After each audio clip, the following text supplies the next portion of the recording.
नाज़रीन, drama serial Chaalbaaz की आज की वीडियो बहुत दिलचस्प है, पूरी देखिएगा। चैनल को सब्सक्राइब नहीं किया तो सब्सक्राइब जरूर कर लीजिएगा। आबिद सर झुकाए परेशान बैठा था। घर में पता नहीं क्या हो रहा है।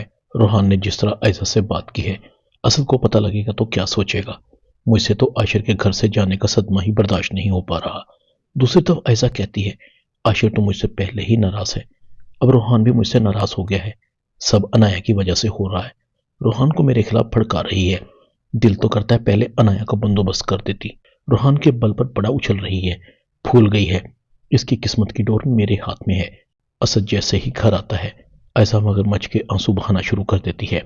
असद कहता है, आयशा तुम रो रही हो, क्या हुआ मुझे बताओ। आयशा कहती है, कुछ भी नहीं, बस वैसे ही रोना आ गया था। आखिर मेरा भी कुछ लगता है असद, उसके जाने का मुझे भी गम है। रोहान समझता है कि मैंने आशिर को घर से निकाला है। असद कहता है, रोहान ने तुमसे बदतमीजी की है। आयशा कहती है, ये तो आप ताया जान से पूछ लें। असद कहता है, क्या उस वक्त अब्बू भी मौजूद थे, उन्होंने रोहान को नहीं रोका। आयशा खामोश हो जाती है। असद पहले रोहान को आवाज देता है, रोहान रोहान। रोहान आता है, जी भाई। आयशा की आंखों में आंसू देखकर अनाया समझ गई थी कि आयशा आपी ने असद भाई के कान भरे हैं। असद कहता है, रोहान तुमने आयशा से बदतमीजी की है, भूल गए कि ये तुम्हारी भाभी हैं। क्या कुछ नहीं किया इन्होंने तुम्हारे लिए। तुम समझते हो कि आशिर और ईशल को इसने घर से निकाला है। रोहान कुछ कहना चाहता है मगर असद कहता है, खामोश, मैं आयशा के खिलाफ एक लफ्ज नहीं सुनूंगा। तुम अभी माफी मांगोगे आयशा से। रोहान कहता है, भाई मैं आयशा भाभी से माफी नहीं मांगूंगा, बल्कि माफी तो हम सबसे इनको मांगनी चाहिए। इनकी वजह से आशिर भाई आज हमारे साथ नहीं है। आबिद कहता है, क्या हो गया है, ये शोर कैसा है। असद अपने बाप को कहता है, बाबा आपके सामने रोहान ने आयशा से बदतमीजी की है और आपने इसे समझाया नहीं। आप जानते हैं कि आयशा किस हाल में है। अगर इसकी तबीयत खराब हो गई तो मेरे होने वाले बच्चे को नुकसान पहुंच सकता है। आप रोहान को कहें कि फौरन आयशा से माफी मांगे। आबिद रोहान को कहता है, रोहान आयशा से माफी मांगो। रोहान कहता है, बाबा ये ज्यादती है। आबिद कहता है, रोहान ये मेरा हुक्म है। रोहान आयशा से माफी मांगता है। असद अपने कमरे में चला जाता है। आयशा अनाया को देखती है, जैसे उसे कह रही हो, मेरे खिलाफ अगर तुमने जहर उगलने की कोशिश की तो मैं तुम्हें 1 मिनट में घर से निकाल दूंगी। अनाया आयशा के पास आती है। घर का माहौल खराब करके आपको क्या मिल रहा है। ऐसा अनाया को कहती है, तुम अपनी औकात में रहो, मैं तुम्हें आखिरी बार वार्न कर रही हूं, इसके बाद भूल जाऊंगी कि तुम मेरी बहन हो। रोहान को मेरे खिलाफ भड़काना बंद कर दो। अनाया कहती है, खुदाई दावा मत करें, आप ही हर अरूज को सवाल है, अगर आपने अपना रवैया न बदला तो आप मुंह के बल गिरेंगी। आयशा अनाया को कहती है, अगर मैं तुम्हें चाहूं तो 1 मिनट में इस घर से धक्के मारकर निकाल सकती हूँ। अनाया कहती है, मुझे पता है आप ये भी कर गुजरेंगी, कर ले, हकीकत एक ना एक दिन तो सबके सामने आएगी। अनाया चली जाती है। रोहान कहता है, तुम कहाँ रह गई थी। अनाया कहती है, आयशा आपी के पास, आखिर उन्होंने अपना गुस्सा कहीं ना कहीं तो निकालना था। उन्हें असद भाई की पूरी फेवर हासिल है। रोहान आयशा आपी जिस वक्त भी चाहेंगी किसी को भी बेइज्जत करवा सकती हैं। पहले उन्होंने मुझसे माफी मंगवाई, इस बार आयशा आपी ने तुमसे भी माफी मंगवा ली।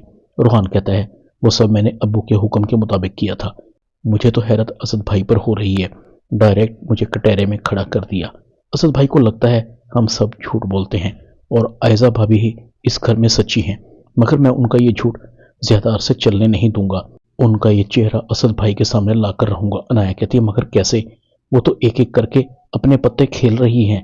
अभी 2 दिन पहले की बात है, उन्होंने ईशल भाभी और आशिर भाई को भी घर से निकाल दिया है।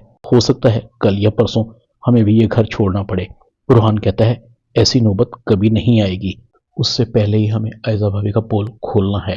इधर आयशा असद को कहती है, असद तुम मुझे बताओ, तुम आशिर के ससुर के पास गए थे। असद कहता है, हाँ मैंने उनसे पार्टनरशिप खत्म करने का कहा है। उनका लहजा काफी सख्त था। आयशा मैंने तुम्हारे कहने पर यह कर तो दिया है, मगर मुझे लगता है जब आशिर को पता लगेगा तो मुझसे और भी ज्यादा नाराज हो जाएगा। आयशा कहती है, असद आशिर तो ईशल की बातों में आकर आपसे क्या अब्बू से भी नाराज है। उसे ईशल के अलावा कोई दूसरा नजर ही नहीं आता। अब ईशल की माँ और ईशल खुद आशिर को हमारे खिलाफ भड़का रही होंगी। तुम फिक्र मत करो, चंद दिन की बात है, आशिर खुद ब खुद आपसे आकर माफी मांगेगा। कब तक ससुराल की रोटियां खाएगा। आप जितना जल्दी हो सके इन दोनों का रिश्ता खत्म करने के बारे में सोचें। असद कहता है, ये इतना भी आसान नहीं है। आशिर ने ईशल के लिए मुझे छोड़ दिया, अबू के लाख कहने के बावजूद उसने अपना वापस आने का फैसला नहीं बदला। आयशा कहती है, कम अज कम आप इतना तो कर सकते हैं, कि रोहान को वहां जाने से रोक लें। ईशल रोहान को भी हमारे खिलाफ भड़का सकती है। दूसरी तरफ वजाहत अपनी बीवी को कहता है, आज असद मेरे ऑफिस आया था। जरीना कहती है, उसे क्या काम पड़ गया आपसे? वजाहत, अब मैं किसी भी तरह ईशल को उस घर में वापस नहीं जाने दूंगी। वजाहत कहता है, पहले मेरी पूरी बात तो सुन लो। असद हमसे पार्टनरशिप खत्म करने आया था। मुझे उसके इरादों से लगता है कि वो इससे भी कुछ ज्यादा सोच रहा है। जरीना कहती है, वो क्या कर सकता है? पहले ही हमारी बेटी को तो अपने घर से निकाल चुका है। हमारी बेटी कोई उनके टुकड़ों पर नहीं पलती। आशिर भी ये बातें सुन रहा था। भाई ने पार्टनरशिप खत्म करके अच्छा नहीं किया। आशिर ईशल के पास जाता है। ईशल कहती है, क्या हुआ आशिर? आशिर कहता है, भाई अंकल के ऑफिस आए थे। भाई ने अंकल के साथ पार्टनरशिप खत्म कर दी है। जरूर ये सब आयजा भाभी के कहने पर किया है। एक मुझे जॉब नहीं मिल रही, काफी कोशिश कर चुका हूँ। ईशल कहती है, आशिर तुम फिक्र मत करो, तुम अब्बू का ऑफिस ज्वाइन कर लो। आशिर कहता है, नहीं ईशल, मैं ऐसा नहीं कर सकता। मैं जो भी करूंगा अपने बलबूते पर करूंगा। मैं किसी का मोहताज बनकर नहीं रह सकता। मुझे जॉब जरूर मिल जाएगी। आशिर की परेशानी ईशल से देखी नहीं जा रही थी। जीना ईशल को कहती है, आशिर को कहो कि वो तुम्हारे बाबा का ऑफिस ज्वाइन कर ले। उसका भाई उसके लिए कुछ नहीं करेगा, हमें ही कुछ करना पड़ेगा।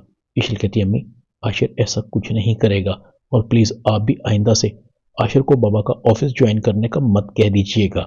मुझे आशिर पर पूरा भरोसा है, वो जरूर कामयाब होगा। जीना कहती है, क्या वो छोटी मोटी जॉब करके तुम्हें वो लग्जरी लाइफ दे सकता है जिसकी तुम आदी हो? ईशल कहती है, अम्मी मेरी ख्वाहिशात इतनी ज्यादा नहीं है। रह गई बात लग्जरी लाइफ की, वो मुझे चाहे ना मिले, मैं आशिर के साथ बाइक पर भी गुजारा कर लूंगी। जरीना को गुस्सा आ रहा था, इस आशिर ने तुम्हें भी अपने रंग में रंग लिया है, तुम मान क्यों नहीं जाती? आशिर से शादी का फैसला तुम्हारा गलत था। ईशल कहती है, बस अम्मी अब एक लफ्ज और नहीं। मैं अपने और आशिर के रिश्ते के खिलाफ कुछ नहीं सुनूंगी। आशिर ये सब बातें सुन रहा था। ईशल और उसकी माँ भी आशिर को देख लेते हैं। ईशल फौरन आशिर के पास जाती है। ईशल कहती है, प्लीज आशिर, तुम अम्मी की बातों को बुरा मत मानना।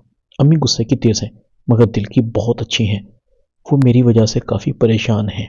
उनकी मुझे और तुम्हें लेकर फिक्र जायज है। आशिर कहता है, मुझे पता है कि मैं तुम्हारे स्टैंडर्ड का नहीं हूँ। आंटी बिल्कुल ठीक कह रही हैं, मुझे उनकी बातों का बुरा नहीं लग रहा। मैं वाकई में तुम्हें तुम्हारे स्टेटस के मुताबिक लग्जरी लाइफ नहीं दे सका। ईशल कहते हैं, नहीं आशिर, मुझे तुमसे शादी करके न कल कोई पुछतावा था, न आज कोई पुछतावा है। मैं तुमसे मोहब्बत करती हूँ और हमेशा करती रहूंगी। आशिर ईशल को कहता है, तुम कभी मेरा साथ तो नहीं छोड़ोगी? ईशल कहती है, तुमने मेरा साथ छोड़ा है क्या जो मैं तुम्हारा साथ छोड़ूंगी? हमने एक दूसरे का हाथ थामा है, ये तो मरकर ही छूटेगा। ईशल आशिर के कंधे पर अपना सर रख लेती है। आशिर कहता है, तुम्हारी यही खूबी तुम्हें दूसरी लड़कियों से मुनफरिद बनाती है। तुम बहुत अच्छी हो ईशल। ईशल, एक दिन आएगा तुम्हें मैं वो हर चीज दूंगा जिसकी तुम मुस्तहिक हो। ड्रामा चालबाज में इतना ही। चैनल को सब्सक्राइब कर दें, वीडियो को लाइक कर दें और बेल आइकॉन के बटन को दबाकर ऑल पर क्लिक कर दें ताकि आपको मेरी नई आने वाली वीडियो को नोटिफिकेशन फौरन मिल सके। अपना ख्याल रखिएगा। अल्लाह हाफिज।